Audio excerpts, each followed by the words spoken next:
ধুয়ে গেছে, এমনি টুপি একটা ধুয়ে গেছে। এবার আরেকজন আছে বসতে চাইলে সেটেলমেন্ট কি বলে, ভিন ভাষাভাষী, এক দেশীয় না, বুঝাইতেও পারে না। এত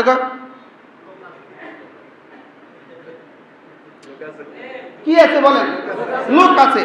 আচ্ছা, এই টুপি রাখার কারণে, মোবাইল এটা রাখার কারণে, চশমা এটা রাখার কারণে যদি জিম্মাদারি এতটা গরজ হয়, ব্যাগ এটা রেখে যাওয়ার কারণে যদি এতটা গরজ হয়, এবার যাক ওই বেটা থাপ্পড় থুপ্পড় খাইয়া পিছনে যায় বসছে, এবার ওই লোক আসছে বলতেছে আপনার ছেলের জন্য আমি যুদ্ধ করছি। তো ওই বেটা বেশি থেকে বেশি থ্যাংক ইউ, বেশি থেকে বেশি কি বলে, থ্যাংক ইউ ভেরি মাচ। এর দূর বইলা ঠিক আছে, ওকে, বসে গেছে। এবার বলুন তো দেখি, আপনি রোজা রাখবেন না, আপনাকে বলার জিম্মাদারি দিয়েছে আল্লাহ ও তার রাসূল। ও রোজা রাখবে না, ওকে বলার জিম্মাদারি দিয়েছে আল্লাহ ও তার রাসূল। সুবহানাল্লাহ বলবেন না? জিম্মাদারি দিয়েছে কে বলেন? এখানে সিটটা হেফাজত করার জিম্মাদারি দিয়েছে কে? এটা নিয়ে ওয়াজ করছি, আল্লাহ আল্লাহ রাসূল। অপরিচিত একজন, এখানে সিটটা হেফাজত করার জিম্মাদারি দিয়েছে কে? আর এই জন্য আপনি বলতে বাধ্য, বলেন আপনি মনে করতেছেন এটা আমার উপর জিম্মাদারি, এটা আমার ফরিজা, এটা আমার দায়িত্ব, আমি এই চিন্তাকে কি করতে হবে, হেফাজত করতে হবে। এটা বলা যদি আপনার এতটা ফরিজা হয়, এতটা দায়িত্ব হয়, এবার বলেন আল্লাহ রাসূল যে নির্দেশ আমাকে দিয়ে দিয়েছেন যে না, তোমাকে প্রতিটা আমার তোমাকে করতেও হবে, তোমাকে বলতেও হবে। কি বলছি বলেন? এই জন্য এটা বলে ফেললে যদি মহাভারত অশুদ্ধ হয়ে যায়, কেউ যদি কাউকে বলে এই তুমি রোজা রাখো নাই কেন, এটা মহাভারত অশুদ্ধ হবে কেন? এটা মহাভারত অশুদ্ধ হবে কেন? এটা আমার ইমানি দায়িত্ব, এটা আমার ইসলাম, এটা আমার ইসলাম, এটা কি বলে, এটা আমার ইসলাম, এটা আমার ইমানি দায়িত্ব। আমাকে বলতেই হবে তুমি কেন রোজা রাখো নাই, এটা আমাকে বলতেই হবে। আমরা বলি নাই, এটা আমাদের ব্যর্থতা। যে বলেছে তিনি, এটা তার সফলতা।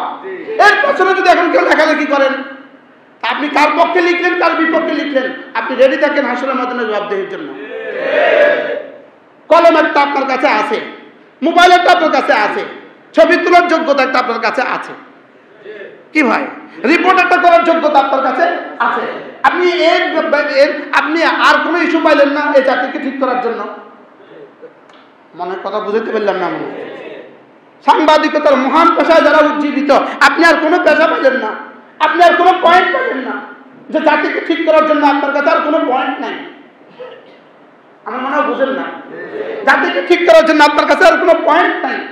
আপনার কলম যদি ইসলামের বিরুদ্ধে লেখে, আপনার কলম যদি রোজা নয়, এক জাররা ইসলামের, এক জাররা, এক চুল ইসলামের কোন পয়েন্টের বিরুদ্ধে যদি আপনার কলম লেখে, আপনার কলম অল্প কদিন চলবে। মনে রাখবেন, আপনার কলম অল্প কদিন, আপনার কলম আপনার কাছে কাঠ যতদিন আছে ততদিন, আপনার কলম আপনার কাছে কাঠ যতদিন আছে ততদিন, লেকিন ইসলাম থাকবে চিরদিন। কি বলছি বলেন? কলম আছে বলে যা ইচ্ছে তা লিখতে পারবেন, লিখবেন। ছবি তোলার যোগ্যতা আছে বলে যা ইচ্ছে তা লিখে দিবেন। আপনার কাছে মোবাইল আছে, ও আপনার কাছে চ্যানেল আছে, আপনার কাছে কি আছে, আপনার কাছে চ্যানেল আছে, আপনার কাছে চ্যানেল আছে।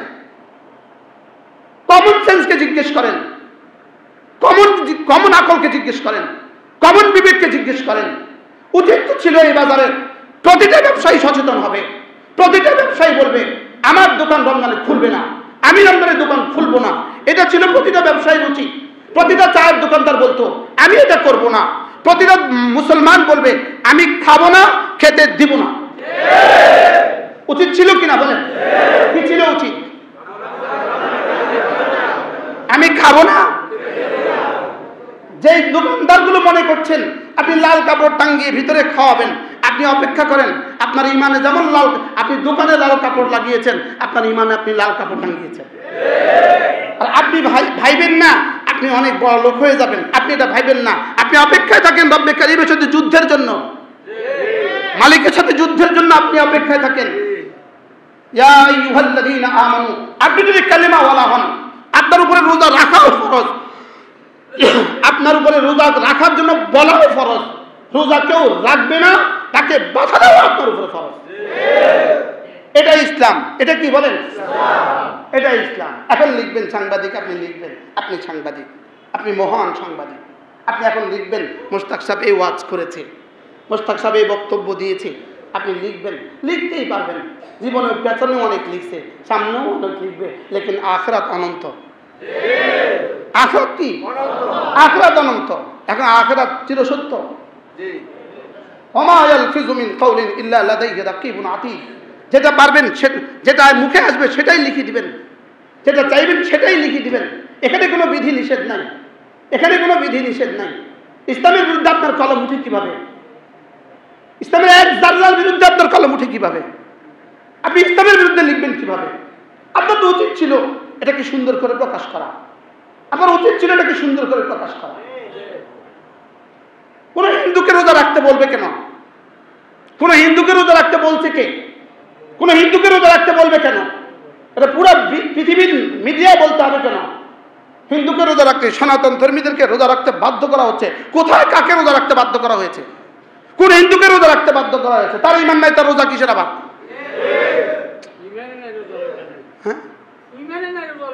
ঈমানে নাই, রোজা লই টানাটানি, তার তো ঈমান নেই। তাহলে সনাতন ধর্মীদের কি রোজার কথা বলার কি কোনো সুযোগ আছে? তো তারা রোজা রাখতে হবে এরকম কোনো কথা কেউ বলছে? আল্লাহ আমাদের সবাইকে হেফাজত করেন। লেকিন কোন মুসলমান, আপনি সচেতন হন, আপনি আপনার দোকানকে বন্ধ করেন, আপনি আপনার দোকান বন্ধ করেন, আপনার ইমানি দায়িত্ব থেকে বন্ধ করেন। আপনার উপরে কেউ লাট ফেল নাই, কেউ চৌকিদার নাই। রাস্তা আলাইহিম বিমুসাইতির, রাস্তা আলাইহিম বিমুসাইতির। আপনার উপরে কোনো চৌকিদার নাই, আপনাদের উপরে পাহারাদার নাই, লেকিন আপনি আপনার ইমানকে পাহারাদান করেন। আপনি আপনার ইমানের পাহারাদারি করেন, আপনি আপনার ইমানের পাহারাদারি করেন। নিজের দোকানকে নিজে সামলান। দুই চার কয় টাকা বিক্রি করবেন? আর এই দোকানে রমজানে কয় টাকা বিক্রি করবেন? অপেক্ষায় থাকেন, অপেক্ষায় থাকেন। এরপরে যেটা হবে ভয়াবহ হবে। আল্লাহর সাথে যুদ্ধ করে কেউ টিকে না, বলেন। আল্লাহর সাথে যুদ্ধ করে কেউ কি? আল্লাহর সাথে যুদ্ধ করে কেউ টিকে না। আমাদের কুমিল্লা একটা ব্যবসায়ী আছে, হোটেল সালাউদ্দিন, নাম শুনছেন আপনারা? এটা আব্বা যখন ধামতি পড়ায় তখনও এটা ছিল। আব্বা আমরা একদিন জিগাই রে হোটেল সালাউদ্দিন আসেনি। আমি আব্বা মানে আমরা যখন ধামতে যেতাম তখন হোটেল সালাউদ্দিনে খাইয়া যেতাম। কি এত আগের এটা? তো এই মালিক আমাদেরকে খুব মহাব্বত করে। পুরো রমজানে, সে রমজানের প্রথম দিন থেকে ঈদ পর্যন্ত সমস্ত কর্মচারীদেরকে ছুটি দিয়ে দেয়। সে ইফতারও বিক্রি করে না, পুরো মাস ছুটি দিয়ে দেয়। ঈদের পরের দিন সে দোকান খোলে। কত বছর তার বয়স? হোটেলের বয়স কত বছর? আমার আব্বার বয়স কি? বরকতের পর বরকত এই সমস্ত দোকানে। আর আপনারা যারা লাল কাপড় টানায় খান, তারপরে কি বলে কালা কাপড় কর না, কালো কাপড় টানায় কি করেন? খান। ইভেন ওরা যদি কেউ যদি বলে আমি হিন্দু, আর বলে কি বলে না বলেন আমি হিন্দু, কয় টাকা বিক্রির জন্য? কার সাথে যুদ্ধ করলেন? আল্লাহর সাথে যুদ্ধ করলেন। আর এদের পক্ষে যে লিখবেন আপনিও আল্লাহর সাথে যুদ্ধে শরীক হলেন। এদের পক্ষে যে লিখবেন আপনিও আল্লাহর সাথে যুদ্ধে শরীক হলেন। এই জন্য আল্লাহ তাআলা আমাদের সকলকে হেফাজত করেন। সকলে বলেন আমিন।